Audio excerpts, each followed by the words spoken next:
ఈరోజు తెలంగాణ జాతికి అంకితం చెయ్యడానికి పాల పిట్టల్లాక వేలాది మంది ఇందిరమ్మ మహిళా శక్తి చీరలు కట్టుకొని పాల పిట్టల్లాగా ఇక్కడ వేలాది మంది వచ్చి కూర్చుంటే నా మనసు నిండిపోయింది. దసరా పండుగ చేసుకున్నట్టుగా నాకు ఆనందంగా ఉంది.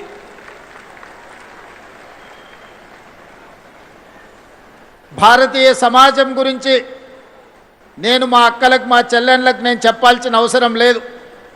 ఇంట్లో ఆడపిల్ల పుడితే మహాలక్ష్మి వచ్చిందని గొప్పగా చెప్పుకునే సంస్కృతి మనది. ఈ దేశాన్ని భరతమాతను మాతతో అంటే తల్లితో మహిళతో పోల్చుకునే గొప్ప సంస్కృతి. తెలంగాణ రాష్ట్రాన్ని తెలంగాణ తల్లిగా మనం పిలుచుకుంటున్నామంటే తల్లి రూపంలో ఆడబిడ్డను స్మరించుకోవడము మన యొక్క సంస్కృతి. భూమిని కూడా భూమాత అన్నారు కానీ భూపిత అని అనలేదు. మన సంస్కృతి సాంప్రదాయంలో మహిళకు ఆడబిడ్డకు ఉన్న ప్రత్యేకమైన గుర్తింపు, వాళ్ళ శక్తి శ్రీమతి ఇందిరాగాంధీ గారి ప్రపంచానికి చాటి చెప్పిండ్రు.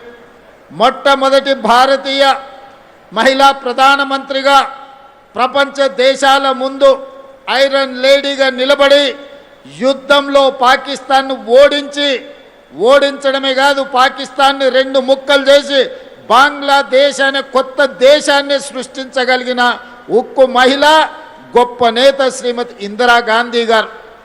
ఆ ఇందిరాగాంధీ గారి నేతృత్వంలో నడిచిన ఈ పార్టీ శ్రీమతి సోనియా గాంధీ గారి నాయకత్వంలో ఏర్పడిన ఈ తెలంగాణ రాష్ట్రం మహిళల్ని ఆడబిడ్డల్ని స్ఫూర్తిగా తీసుకోవడమే కాకుండా ఈ ప్రాంత విముక్తి కోసం పోరాటం చేసిన చాకలి ఐలమ్మ కావచ్చు, ఆరుట్ల కమలాదేవి కావచ్చు, మల్లు స్వరాజ్యం కావచ్చు, వీళ్ళందరూ గొప్ప మహిళా నాయకురాళ్ళుగా రాణించి మన కీర్తి ప్రతిష్టలను ప్రపంచానికే చాటి చెప్పిండ్రు.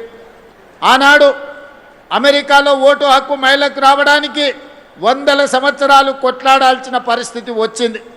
కానీ స్వతంత్రం వచ్చిన ఎంబడే పురుషులతో పాటు సమానంగా మహిళలకు ఓటు హక్కు ఇచ్చి ఈ ప్రభుత్వాన్ని ఎన్నుకునే అధికారం ఆడబిడ్డల చేతుల్లో పెట్టిన పార్టీ ప్రభుత్వం కాంగ్రెస్ పార్టీ. పండిత్ జవహర్లాల్ నెహ్రూ గారు అని ఈనాడు మనం చెప్పుకోవాల్సిన అవసరం ఉన్నది. ఇవాళ ఆడబిడ్డలకున్న ఓటు హక్కు ఆనాడు పండిత్ జవహర్లాల్ నెహ్రూ గారు ఇచ్చింది. ఇవాళ గొప్పగా అభివృద్ధి చెందిన దేశం అని చెప్పుకున్న అమెరికాలో ఆడబిడ్డలకు ఓటు హక్కు కొన్ని 100 సంవత్సరాలు లేదు. కొట్లాడంగా వాళ్ళకు వచ్చింది. కానీ అడక్క ముందే ఆడబిడ్డకు ఆనాడు పండిత్ జవహర్లాల్ నెహ్రూ గారు ఆడబిడ్డకు ఓటు హక్కు ఇచ్చిండు. ఓటునే ఆయుధంగా మార్చి ఎన్నికలలో పాల్గొని ఈ దేశానికి మొట్టమొదటి మహిళా రాష్ట్రపతిగా ఆనాడు కాంగ్రెస్ పార్టీ నియమించింది. మొట్టమొదటి రాష్ట్ర ముఖ్యమంత్రులుగా, ఈ దేశ ప్రధానమంత్రిగా, హైకోర్టు చీఫ్ జడ్జెస్గా, ప్రతి దగ్గర పార్టీ అధ్యక్షురాలుగా ఈనాడు కాంగ్రెస్ పార్టీ మహిళలకు సముచితమైన స్థానాన్ని ఇచ్చి మహిళల్ని గౌరవించింది. ఈనాడు అధికారంలో ఉన్న పార్టీలు ఏనాడైనా ఒక మహిళను వాళ్ళ పార్టీ అధ్యక్షురాలుగా నియమించుకున్నారా? వాళ్ళ ఆలోచన వచ్చిందా? ఈనాడు కేంద్రంలో ఉన్న అధికారంలో ఉన్న పార్టీ దాదాపుగా 40-45 సంవత్సరాలు 50 ఏళ్ళు కానికి వస్తుంది ఆ పార్టీ పెట్టి. 45-50 సంవత్సరాలల్లా ఒక్కనాడైన వాళ్ళ పార్టీ అధ్యక్షురాలుగా ఒక ఆడబిడ్డను ఒక మహిళను పెట్టాలని ఆలోచన చేసినరా? లేదా ఈ రాష్ట్రంలో 10 ఏళ్ళ అధికారంలో ఉన్న పార్టీ వాళ్ళ పార్టీ నాయకత్వమే కాదు, మొదటి 5 సంవత్సరాలు మంత్రివర్గంలో ఒక ఆడబిడ్డ కూడా అవకాశం ఇయ్యలేదు. ఈడ మా అక్కలు వేలాది మంది చదువుకున్న వాళ్ళు ఉన్నారు, పరిపాలన చేయగలిగిన శక్తి ఉన్నోళ్ళు ఉన్నారు, ఎవరు ఏం చేస్తున్నారో విశ్లేషణ చేసే సామర్థ్యం ఉన్నోళ్ళు ఉన్నారు. మీరందరూ ఆలోచన చేయండి. కేంద్రంలో అధికారంలో ఉన్న పార్టీ 45-50 ఏళ్ళైనా వాళ్ళ పార్టీ అధ్యక్షురాలుగా కేంద్రంలోనే కాదు రాష్ట్రంలో కూడా ఏ రోజు నియమించుకోలేదు. 10 ఏళ్ళు అధికారంలో ఉన్నోళ్ళు 5 ఏళ్ళు మంత్రి పదవి కూడా ఇయ్యలేదు.